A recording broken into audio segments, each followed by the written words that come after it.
नमस्कार, स्वागत है आपका मुनाफे की मंडी में, जहां हम आपको कम्युनिटी मार्केट की तमाम बड़ी खबरें और साथ ही इंट्राडे, पोजिशनल और लॉन्ग टर्म के हिसाब से भी आपको बेहतरीन कॉल्स देते हैं। इसके अलावा आपको हाजिर बाजार की खबरों के साथ देश भर के मंडियों का अपडेट भी लेकर आते हैं। आज हमारे साथ 4 मेहमान होंगे। दीपेन शाह हैं स्टेवन.com से, बिटूपन मजुमदार हैं bmazumdar.com से और अनुज गुप्ता हैं HDFC सिक्योरिटीज़ के कमोडिटी और करेंसी के हेड हैं। आप तीनों मेहमानों का बहुत बहुत शुक्रिया। और आगे हमारे साथ विवेक अग्रवाल भी होंगे, जो भारत सब कॉन्टिनेंट एग्री फाउंडेशन के MD है। वो उनसे हम दलहन मार्केट की चर्चा करेंगे। दलहन मार्केट का क्या हाल है, सरकार के एक्शन का क्या असर होगा, आगे तमाम मुद्दों पर चर्चा होगी। लेकिन सबसे पहले बात हम गोल्ड सिल्वर की कर लेते हैं। अनुज जी बताइए, गोल्ड और सिल्वर फ्राइडे के सत्र में काफ़ी नरमी दिखी थी, आज हल्की रिकवरी की यहाँ पर कोशिश हो रही है। क्या करना चाहिए आज के लिए और पोजिशनली कैसा दिख रहा है यहाँ से गोल्ड और सिल्वर दोनों?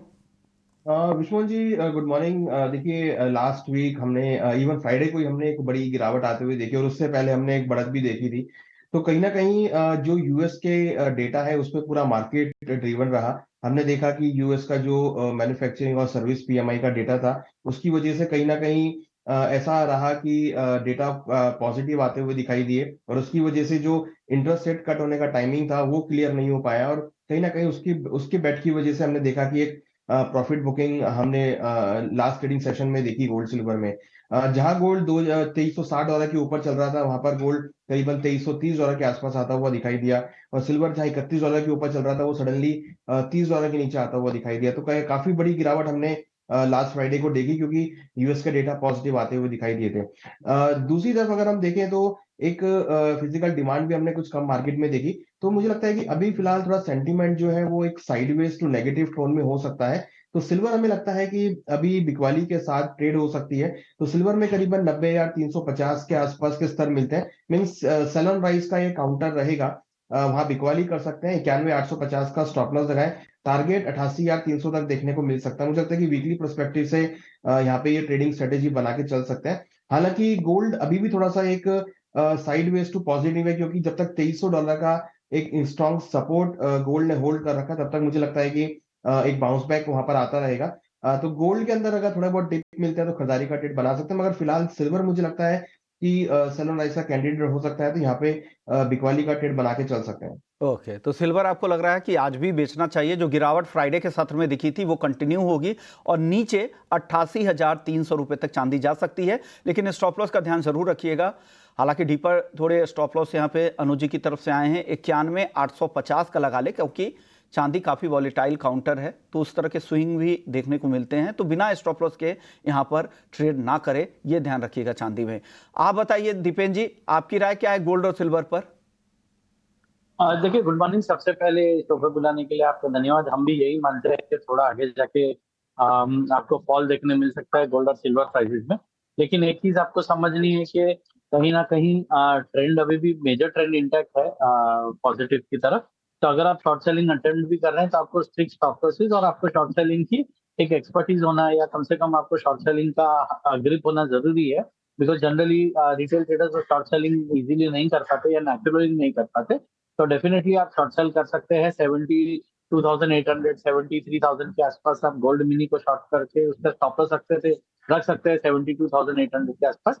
लेकिन आपको शॉर्ट सेलिंग की एक्सपर्टीज होनी जरूरी है। हम 68,000 गोल्ड में और सिल्वर में भी 78,000 के आसपास के प्राइसेस नियर टर्म में एक्सपेक्ट करें। ओके, तो ये भी आपका है गोल्ड पर। आपको लगता है कि गोल्ड नीचे 71,300 रुपए तक आ सकता है। बिटुपन, आपको क्या लगता है गोल्ड सिल्वर की चाल यहां से किस तरह की रहेगी, क्या करें ट्रेडर्स?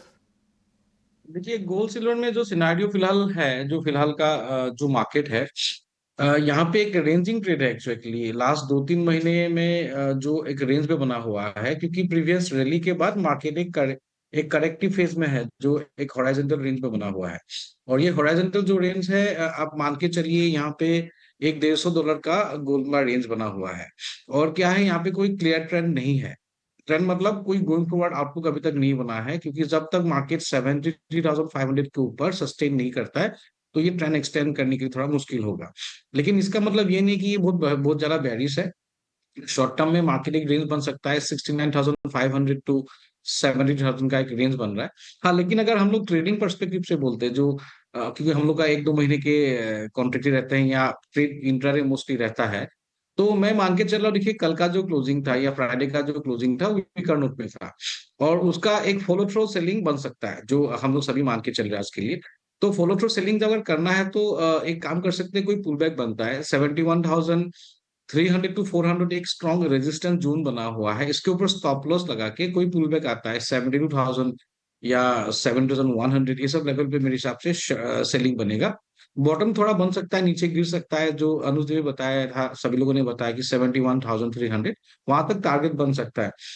लेकिन सिल्वर में भी देखिए सेम सिनेरियो भी है, सिल्वर में भी इंट्राडे वीकनेस हो सकता है, लेकिन सिल्वर में bounce back going forward sharp भी हो सकता है बीच में, तो ज्यादा एग्रेसिव शॉट ना बने। हाँ, लेकिन ये बात है कि अभी 89,000 के आसपास है, यहाँ से 1-1,500 रुपये गिर भी सकता है। 91,000 का जो अनुज ने स्टॉप लॉस बताया वो that's very important stop loss, 91,800 के ऊपर अगर ये ब्रेक करता है तभी तो शायद सिनेरियो पॉजिटिव हो जाएगा। जब तक ये लेवल नहीं टूटता है तो फिलहाल के लिए 1-2 दिन के लिए सेशन वीक ही रहेगा। तो ये व्यू आपका है गोल्ड और सिल्वर को लेकर। लेकिन एक और अहम खबर है जो वीकेंड पे एक खबर आई थी दालों के लिए स्टॉक लिमिट लगा दी गई है। तुअर और चना पर ये स्टॉक लिमिट लगाई गई है, और ये स्टॉक लिमिट 30 सितंबर तक लगाई गई है। होलसेलर्स के लिए 200 मीट्रिक टन से ज़्यादा स्टॉक नहीं रख सकेंगे, और रिटेलर्स के लिए ये सीमा 5 मीट्रिक टन की होगी। और उपभोक्ता मंत्रालय के विभाग के पोर्टल पर स्टॉक के बारे में आपको बताना भी पड़ेगा तमाम कारोबारियों को। विवेक अग्रवाल है हमारे साथ, एमडी है भारत सब कॉन्टिनेंट एग्री फाउंडेशन के। शुक्रिया विवेक जी, आपने वक्त दिया हमें। सर, क्या लग रहा है आपको, इस तरह के स्टॉक लिमिट से कारोबारियों में डर का माहौल तो नहीं होगा? नमस्कार विश्वमोहन जी। नमस्कार। निश्चित रूप से डर का माहौल नहीं होगा, क्योंकि पिछले साल भी सरकार ने स्टॉक लिमिट लगाई थी और उसका कोई बहुत बड़ा इम्पैक्ट नहीं आया था। क्योंकि जो वास्तविक स्थिति है विश्वमोहन जी, मार्केट में सप्लाई साइड कम है, और इस बार जैसा कि हमको पता है कि इस बार क्रॉप अच्छी होने वाली है, बारिश की अच्छी संभावना है, और विदेशों में भी सरकार ने जो इम्पोर्ट खोला है वहां से एक सप्लाई साइड ओपन हुआ है। तो मुझे लगता नहीं कि स्टॉक लिमिट से कुछ बहुत बड़ा मार्केट इस पे इम्पैक्ट करेगा। मार्केट इसको मान के चल रहा था। और दूसरी चीज है, जब आपके पास बड़ी क्वांटिटी पे कोई स्टॉक है ही नहीं, तो स्टॉक लिमिट का उसका उतना इम्पैक्ट मुझे धरातल पे कुछ दिखेगा नहीं। थोड़ा बहुत जो लोकल मार्केट में जिन्होंने स्टॉक किया होगा या जो पुराने स्टॉक लेके बैठे होंगे इस एजम्पशन में कि प्राइस बढ़ेगी और वो बेचेंगे, उनको जरूर माल ये बेचना पड़ेगा। अदरवाइज मेरे दृष्टिकोण में बहुत बड़ा कोई इम्पैक्ट नहीं आने वाला है इस स्टॉक लिमिट आने से। जरूर ये बात रहेगी कि मार्केट में जो भी इंपोर्ट बर्मा से अफ्रीका से होगा उसको 45 दिन के अंदर इंपोर्टरों को लिक्विडेट करना है, तो थोड़ा सा इंपोर्टर पे प्रेशर रहेगा। लेकिन मुझे लगता है इस समय अवधि को थोड़ा बढ़ाना चाहिए, क्योंकि जब आप एक अच्छी मात्रा में पैसा इन्वेस्ट करके कोई चीज इंपोर्ट करते हैं तो आप चाहते हैं कि आप भले प्रॉफिट ना कमाएं लेकिन आप नुकसान भी ना करें। तो मुझे जरूर ये सरकार से गुजारिश रहेगी कि इस अवधि को थोड़ा वो सोचें और उस पर थोड़ा सा वो ढील दें। 45 दिन की जगह वो 90 दिन का टाइम पीरियड देते हैं तो अच्छा रहेगा। अदरवाइज अभी इस परिस्थिति में कोई भी पल्सेस बाजार पे इसका बड़ा इम्पैक्ट नहीं पड़ने वाला। तो आप डिमांड कर रहे हैं कि इंपोर्टर्स को थोड़ी राहत मिले, 45 दिनों के बजाय 90 दिन का वक्त मिले, क्योंकि कोई भी बहुत सारी चीज़ें ऐसी पाइपलाइन में रहती है उसके लिए वक्त लगता है। लेकिन आप जैसा कह रहे हैं कि ये स्टॉक लिमिट का ज़्यादा असर नहीं होगा, मार्केट में सप्लाई कम है, दाम फिलहाल कम नहीं होने वाले हैं, तो कब कम होंगे, क्या उम्मीद करें? क्योंकि अच्छी बारिश तो हो रही है, मानसून की स्थिति अच्छी है, तो क्या कब तक इंतजार करना पड़ेगा सस्ते दाल के लिए? देखिए अभी अगर आप विश्वमोहन जी देखें तो पिछले एक महीने से बाजार स्टेबल हैं और 10-15 दिन से बाजार घटे हैं इस सेंटीमेंट पे कि इस बार क्रॉप अच्छी है, और विदेशों में भी हमारे पास जो सप्लाई साइड है बहुत अच्छी है। तुअर के लिए आपको थोड़ा जैसे ही अफ्रीका की क्रॉप आना शुरू होगी आपको बाजार में एक प्रकार का मंदी दिखाई देने शुरू करेगी, और उसके बाद अक्टूबर नवंबर में एक बार त्योहारी सीजन ये निकल जाएगा, मुझे लगता है उसका बाजार और सॉफ्ट हो जाएगा। तो मेरा अपना ये मानना है कि चना जो वाकई में शॉर्ट है उस पर थोड़ा इम्पैक्ट आ सकता है, प्राइस थोड़ी उस पर बढ़ सकती है त्योहारी सीजन पे। अपार्ट फ्रॉम दैट सारे पल्सेस यहाँ से या तो घटेंगे या स्टेबल रहेंगे। तो इस साल आपको सस्ती दाल खाने को मिलेगी, निश्चित रूप से मिलेगी।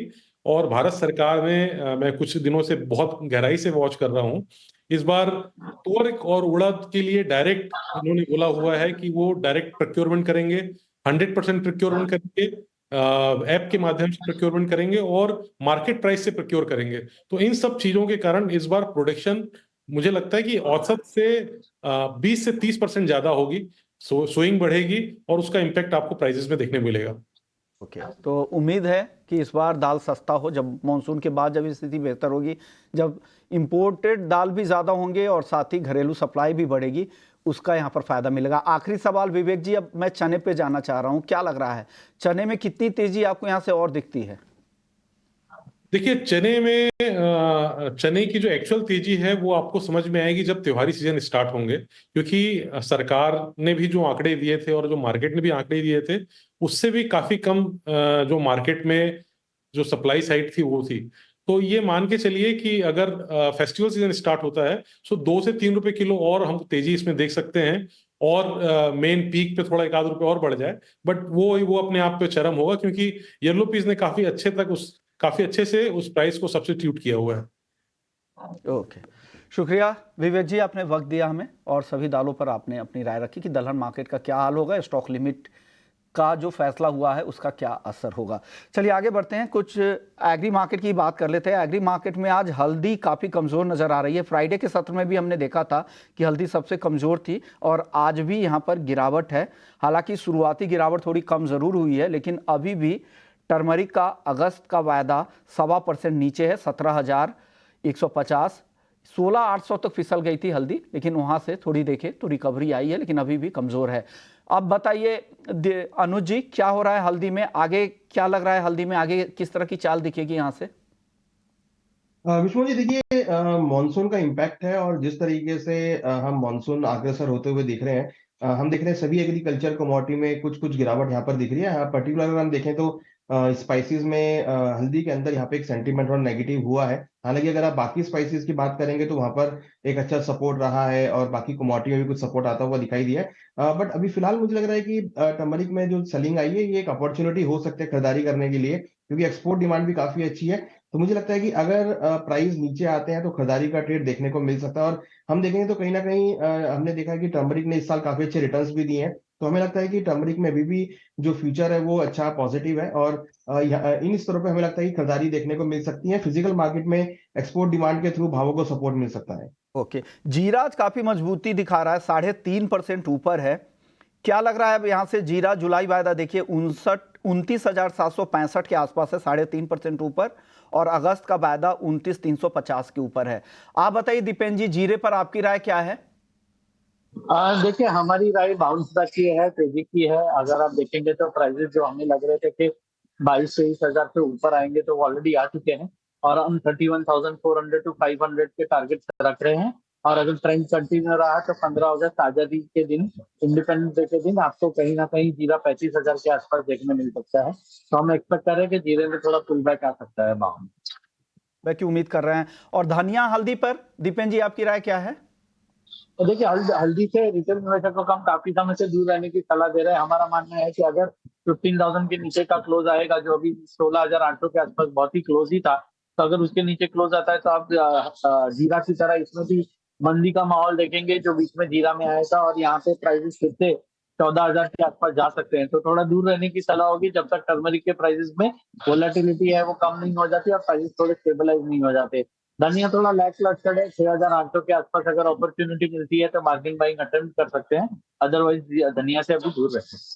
तो ये राय आपकी है पूरे ही मसालों के पैक पर। लेकिन चलिए, आपको वक्त है ब्रेक का, लेकिन ब्रेक पर जाने से पहले आपको मौसम की चाल बता देते कि अगले 24 घंटे में किन किन इलाकों में देश में बारिश हो सकती है, ये अपडेट आपको दे दें। तो तटीय कर्नाटक और केरल में आज भारी बारिश का अनुमान जारी किया गया है मौसम विभाग की तरफ से। साथ ही कोंकण और गोवा, दक्षिण गुजरात, बिहार और पूर्वी यूपी में भी हल्की से मध्यम बारिश की संभावना जताई गई है। इसके अलावा मध्य महाराष्ट्र, आंध्र प्रदेश, तमिलनाडु, पूर्वी गुजरात में भी बारिश का अनुमान है। इसके अलावा ओडिशा, पूर्वोत्तर भारत में भी हल्की बारिश हो सकती है। साथ ही गंगीय पश्चिम बंगाल, झारखंड और राजस्थान के कुछ इलाके, खास करके दक्षिण पूर्व के इलाके हैं जहां पर आज बारिश का अनुमान जताया गया है। एग्री मार्केट की बात कर रहे थे तो ग्वार पर एक राय ले लेते हैं।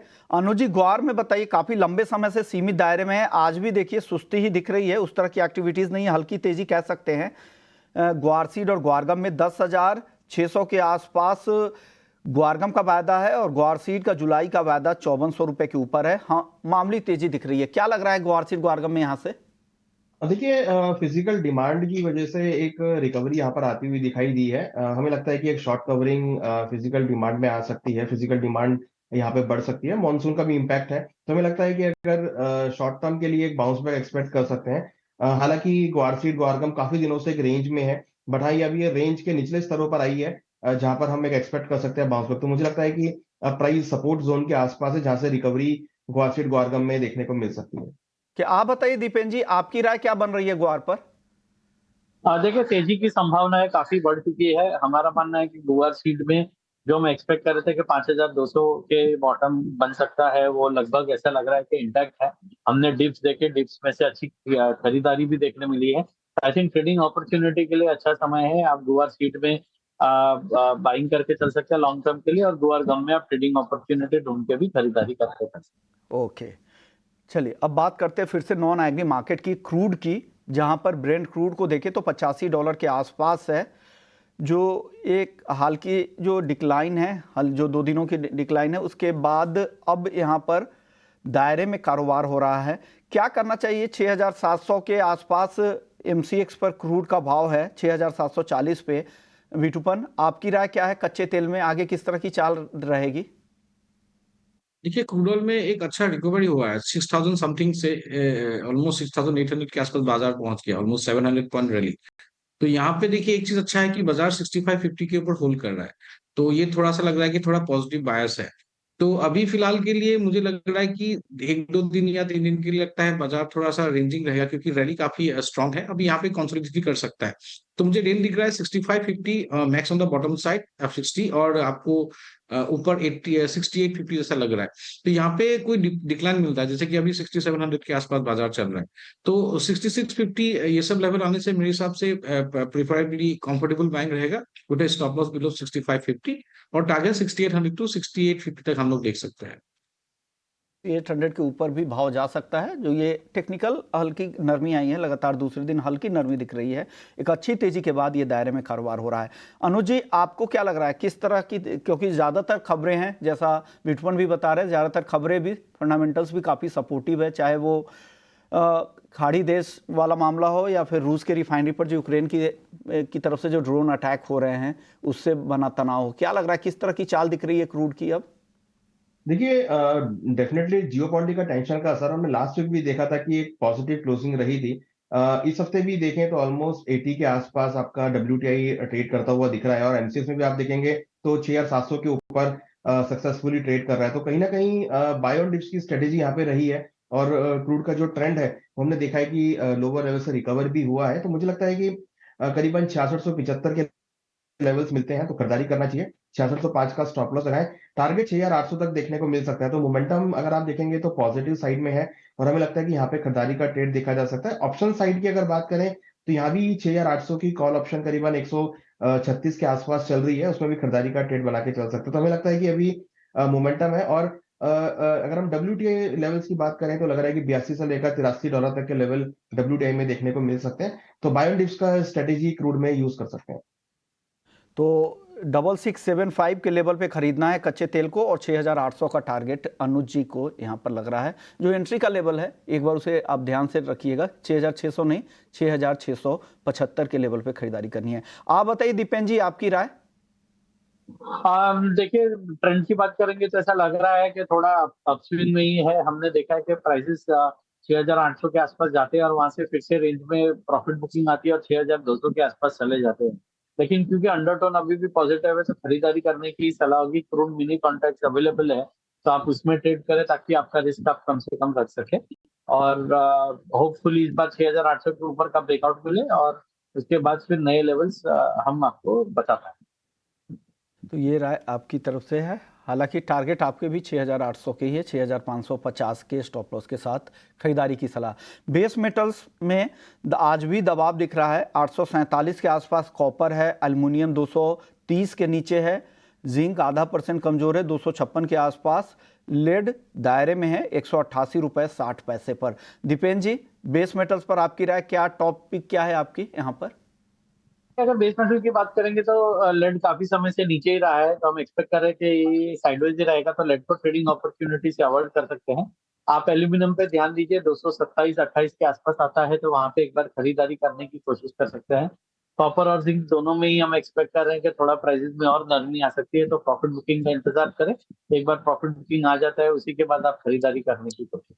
ओके, अनुज जी, आप क्या सलाह दे रहे हैं बेस मेटल्स में, क्या करना चाहिए अब? इन काउंटर कहीं पे मौके आपको दिख रहे हैं क्या? देखिए, इंडस्ट्रियल मेटल्स में हमने एक प्रॉफिट बुकिंग देखी है, तो मुझे लगता है कि यहाँ पे कॉपर लग रहा है थोड़ा सा सेलिंग प्रेशर में आ सकता है। तो कॉपर में करीबन 853, 80, 53 के आसपास बिकवाली करना चाहिए।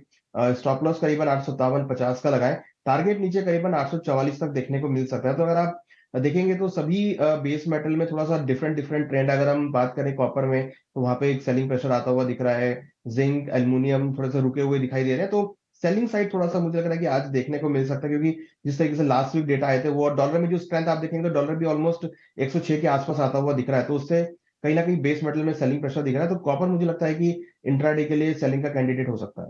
ओके, तो कॉपर सेलिंग का कैंडिडेट हो सकता है। नीचे 844 रुपए तक कॉपर का भाव आ सकता है। 853 से 853 रुपये 80 पैसे के बीच में आपको बेचना है। आप बताइए बीटूपन, आपकी टॉपिक क्या है बेस मेटल्स पर? देखिए, मैं जो बात सही है कि इंडस्ट्रियल कमोडिटीज जो भी है वहां पे थोड़ा करेक्टिव ट्रेंड चल रहा है, और वीकर डाउन ट्रेंड है, ये बहुत स्ट्रॉन्ग डाउन ट्रेंड नहीं, जहां से गिर रहा है मार्केट। तो यहाँ पे कोई भी डिक्लाइन तो बाजार रिकवर कर जाता है, क्योंकि ये वीकर डाउन ट्रेंड है जो करेक्टिव फेज का ही एक कैरेक्टर होता है। तो फिलहाल मैं जुलाई कॉन्ट्रैक्ट का देखता हूँ तो 847 के आसपास वो चल रहा था। तो मैं अगर मान के चल रहा हूँ तो मुझे लग रहा है कि ये देखिए इंडस्ट्रियल कमोडिटी में करेक्टिव फेज है, कभी सडनली एक बाउंस बैक चला जाएगा। तो मैं मान के चल रहा हूँ 842, 843 अगर ये सब लेवल मिलता है तो यहाँ पे बाय करना चाहिए, उसे टारगेट ऑफ 855, ये गोइंग फॉर पॉसिबल है। और मैं काफी बुलिश हूँ इंडस्ट्रियल कमोडिटी में, शॉर्ट टर्म करेक्टिव मूव भी है। और same scenario with the zinc as well, zinc में भी अभी थोड़ा सा खाली रिकवरी स्ट्रॉन्ग था। जिंक में भी कोई भी करेक्टिव मूव मिलता है तो मेरे हिसाब से बाइंग ही बनेगा, 265, 270 जिंक गोइंग फॉर जा सकता है।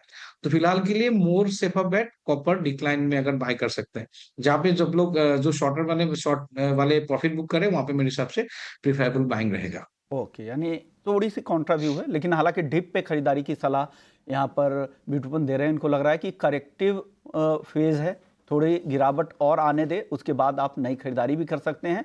शॉर्ट पोजीशन में हैं तो आप मुनाफा भी ले सकते हैं। ये सलाह ब्यूटीफुल की तरफ से आ रही है बेस मेटल्स को लेकर। चलिए करेंसी मार्केट की चाल देखिए तो 83 रुपये 51 पैसे पे डॉलर के मुकाबले रुपया खड़ा है। क्या सलाह है ब्यूटीफुल आपकी, क्या लग रहा है डॉलर की चाल किस तरह से, यूएसडी आईएनआर की चाल किस तरह की रह सकती है आगे? ये फिलहाल बजट के ऊपर काफी अभी फोकस रहेगा, और मॉनेटरी पॉलिसी एक्शन में भी काफी अभी वर्कआउट नहीं हो रहा, क्योंकि अभी रेट कट होने वाला की कोई सिनेरियो फिलहाल बन नहीं रहा है। तो एक रेंज ही बना हुआ है। ओवरऑल अगर हम लोग देखते हैं तो 8370, 8380 के आसपास बन रहा है, और एक नीचे 8310 के आसपास बन रहा है। तो मेरे हिसाब से लग रहा है बाजार थोड़ा सा इसी रेंज में रहेगा डॉलर रुपी, और काफी अभी स्टेबल हो रहा है। और ये स्टेबल हम लोग के लिए अच्छा है, क्योंकि अभी ट्रेडिंग तो इसमें होता नहीं है। तो it be good for obviously exporter importer in this range. तो ये सलाह है करेंसी मार्केट को लेकर। शुक्रिया बीटूपन आपका, अनुज जी और दीपेन जी, आप लोगों का भी बहुत बहुत शुक्रिया। तो मुनाफे की मंडी में इतना ही।